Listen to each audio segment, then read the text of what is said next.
Hey everybody, it's Mark, Mr. Bookaboo, and today is the day we're going to talk about lighting and lighting up a mountain. So as you can see, we've got some lights going on in the mountain.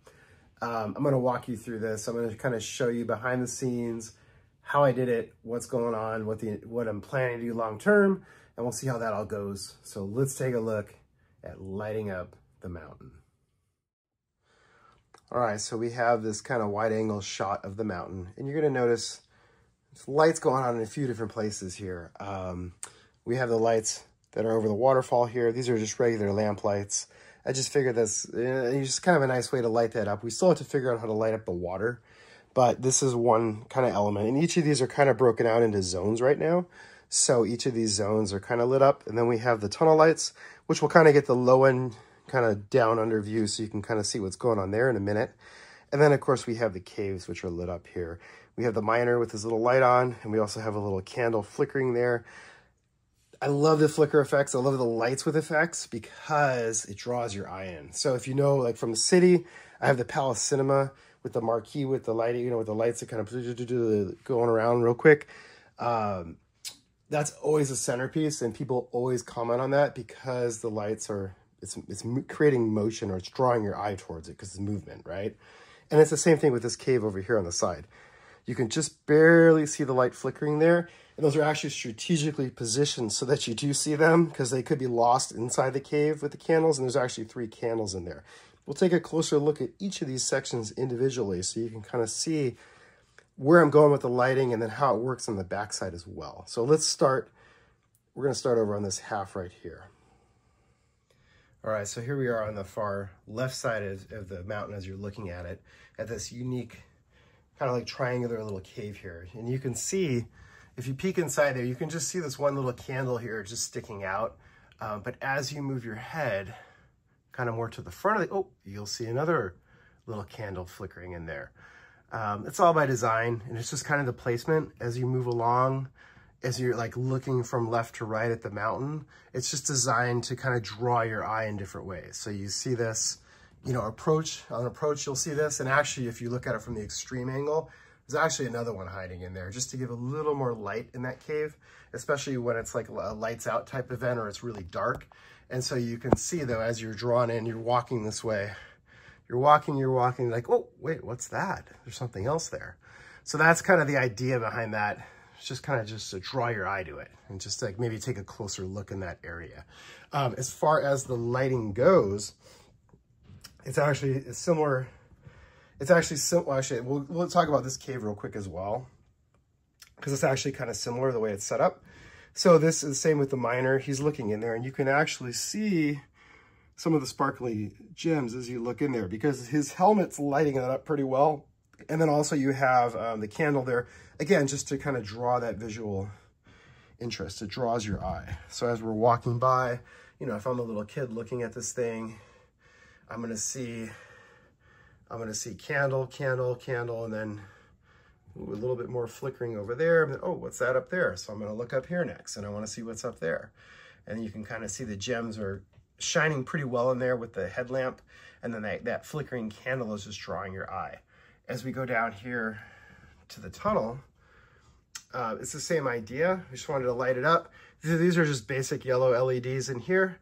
There's 4 of them because the tunnel's, you know, 32 studs deep, and it felt like it just needed enough to brighten it up. Ultimately, there'll be some cars or something going on in here, maybe like some kind of a fun scene. But again, it's just gonna draw your attention into that as you're kind of walking along here. If we look on the backside, and as we can kind of separate these just a bit, you'll see the mess of wires here, which is kind of like the meat and potatoes of this. So the tunnel, there's actually cutouts here. They're a little tricky to see. It's a little tricky for me to get the angle on them from here, but there's actually cutouts where the lights pop through. This is the inner wall of the tunnel inside here, and they actually pop through there, and then they're just daisy chained, and then they connect up here to this battery pack on the back side here, which is temporarily kind of running everything. You can run pretty much, like I ran, gosh, it was 2 years ago at the Jedi Temple. I've had probably 20 or 30 LEDs in that, and I ran it off of one battery pack, and it would run for like 6 hours with no problem. This, because it's just kind of temporarily just to show you guys, so I have multiple battery packs powering things. but you could easily power it with just one battery, one heavy duty battery pack. It's pretty easy to do with enough, you know, cables and plugs and things and adapters, which you kind of have to kind of figure that out as you go. But this is a great example of how the wires run. You could actually, there's a free power here. So if I wanted to, I could run power to whatever's going to be in the front here eventually. I imagine this is going to be a street scene. We'll probably do some more street lamps at the minimum. We might light up some of the cars with headlights. You know, I don't know. There might be a couple buildings here. But this will provide power for that as well, because this can easily sneak along here, right in between these Mills plates, and you can pop it out into what, like the Mills plate in front here, and just have it pop up and provide more power. So that's kind of the key. As you're building, you want to be thinking about that.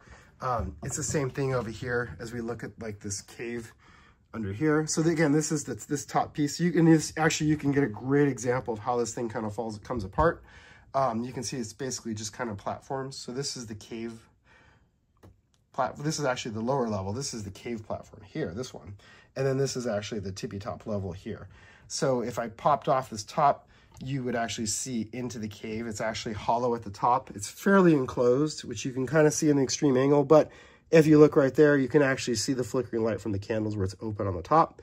Again, that's just to give easy access to the candles if I need to service them, or also the wiring. You can see the wires just kind of running right along there in front of that orange post. It's exactly the same idea, and everything just kind of daisy chains. This mountain, or this cave entrance here on this half of the mountain, same idea. The miner has a power cord, which you can barely see coming out of his back. That goes into the mine, and it actually pops out. Right there, you can see it popping out right there. My finger's blocking the light, but you can kind of see it there going down, and then it just all connects and plugs in. It's very simple and pretty easy to do once you get going. Again, the trick with all of this is just to account for where are the wires going to go. So if you're building, you know, for example, a tunnel, you want to be able to, you want to leave space somewhere, whether it's at the top or the bottom, to poke the light through and to get the wires through and to get that all set. And actually, we'll show you here. We're gonna go extreme here real quick with the camera inside the tunnel so that you can see how those lights sit. They just sit on jumper plates, and then they're on those plates with the little brackets, and they just kind of sit at an angle. And then this is, you can see this is actually hollow where this light is here behind there, and the wire just pushes through and it all connects. So that gives you the kind of the extreme angle or minifigure height angle to see how the lighting goes inside there. And again, since we're doing this, it's the same idea in the cave here. You can get that extreme angle. The wires just feed through the cave, and then they actually cut through. You can actually see them right there. You can get a good kind of view of how they're kind of coming through there. There's actually a little bit of a gap right in here, and that's where the wires poke through on both sides. One's for the candle, one's for the miner. The mountain is very fake on the backside, just like Hollywood Magic, right? And again, the same thing in this cave. We can actually get kind of inside there, and you can see some of the detail in there as well. And these all just fish through the top of the cave, which you saw on this side was open, and you can see how the wires just kind of thread through here. These all go into one control board, which is actually back here. I can kind of pull it up for you. So this is the control board. They're tiny little components, and everything plugs into here, and this is powering both caves. We'll talk about the lamps and the waterfall next, because that's similar but different. All right, so the lamp posts near the waterfall here. There's one on each side of the bridge. Again, similar setup, but slightly different. These wires, you can actually see as I move this aside, and we're just gonna go for it with the camera here today. We're going way off road. But you can see how the wires kind of fish underneath here, and then they just thread up through here. And then in this case, they're just gonna wrap around the side of the mountain here, because they're thin enough that when the mountain's together, you're not gonna see them. This all fits really tight. It's really, it works really well. And so then what's gonna happen here is there's actually plates here that I've built up to build the sidewalk up. That's gonna hide the rest of the wires, you can see. So you're not gonna see any of the wires really at all.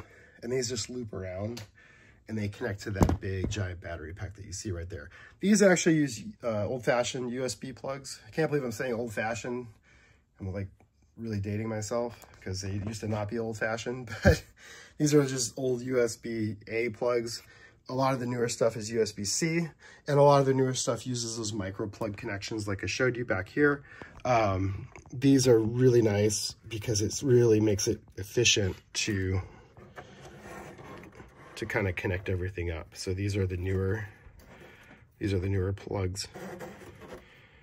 And it makes it really simple because you don't have a million giant USB plugs you have to plug into like a switch or a hub or something. You just plug into these little boards and then it's powered by USB-C from there. So it makes it really nice, and it makes it really convenient for running if you're doing lots of lighting and stuff. But again, you can kind of see, and then if we just push this back together, and then we just kind of pan out, you can see the whole effect and you can see how it's going to look. Now I need to add a lot more lights to this thing because there's not nearly enough lights when it's dark. And that's something else you have to be aware of. Some battery packs will actually go off like that one just did after a set amount of time. Haven't quite figured out what triggers that or not, because like these are on a similar battery pack and they've stayed on continuously. I don't know, it might be the connector, it might be the current that it's pushing, but that's definitely something to be aware of. So that's pretty much it. And there you have it. That's lighting up the mountain. If you have questions, let me know in the comments. I'll try to answer whatever I can. It's pretty easy. It's pretty straightforward. Don't be intimidated by it. If you want to light up your creations, just start off small, start off easy. It's not difficult. Just be gentle and patient with it because the wires are very thin. They can break easily if you're not careful, but it's nothing to get worried about or get worked up about or stress about. It's really easy to light up your creations. You just have to kind of, as you're building, think about like, where do I want to light and how am I going to light it up and how am I going to get power to the light? It's all you got to think about as you're building. And so luckily there's a lot of parts nowadays from a lot of different manufacturers for like the lamp posts. So you don't have an ugly wire, you know, going down the post that you have to kind of hide somehow.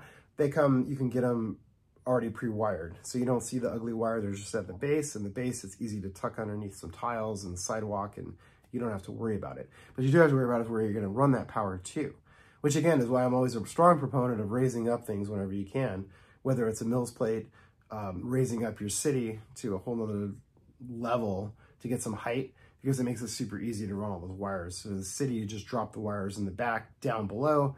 You can have as many switches and hubs as you need underneath the city. You connect everything, plug it in, and off you go. Especially if it's up high, it's super easy to get access to them with those removable retaining walls, really easy. This, I'm not so worried about getting access from the front because the back is gonna be hollow and accessible. So with this one, it's not as much of a big deal, but I will say, as you're doing it as well, think about your modularity. If you are gonna be moving it or building it to be moved or taking it to shows, consider the wiring so that it's kind of split by section, so it'll make it a lot easier, or at least you have one master plug for each section that runs into like the central power unit, whatever you're using, a battery pack, or if you have power to show, or a generator, whatever you want to do, nuclear power plant, whatever you do to power these things, make sure, don't do the nuclear power plant. Solar power, I don't know. You could use your Tesla, power it with that. But just keep that in mind. Keep in mind you need a power source. Where are you going to run the power? How are you going to get power to all those lights that are on your creation, whatever it may be. Thanks for watching. Thanks for bearing with me. Thanks for humoring me with my humor. It's fun. It's all fun. It's all good. As always, I appreciate each and every one of you. Thanks for the comments, the likes, the feedback, the shares, the love. Y'all are amazing, truly. And y'all inspire me. And so I really am truly grateful. All right, I'll be back soon. Take care. Bye.